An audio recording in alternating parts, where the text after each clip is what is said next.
Ağzamdan soralıptır. Bir mümin Müslüman adam ay bir vurrun olu Kur'an vurrun devini, ay bir vurrun ders vurrun devini 800 milyon Hanefi mezhep yerin yüzünde 1 milyar da olu. Olu Kur'an insan malmalı veliya. Ondan soralıptır.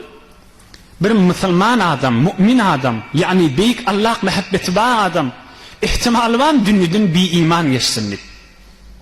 Beter ol Kur'an vurrun. Yani canı çıkacak bolanı Hudaya mehabbeti bulman canı çıkmalı.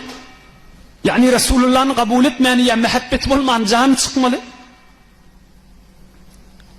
Yani cennete hiç teması bulmanı, ay bidatlı bulacak mı deyip de bidatlı bir iman olman canı çıkmalı. Bulacak zatmış deyiptirler. Ama mağzama ediptir. Bir neçe adamları ihtimali var deyiptir.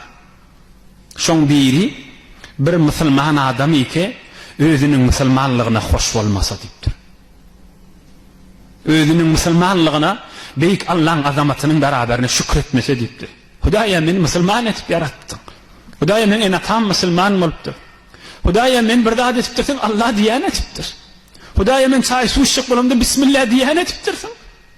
Hudaya men çay su içip bulumda Elhamdülillah diyen etiptirsin. Hemen şükrünü öteyden çıkıp olacak.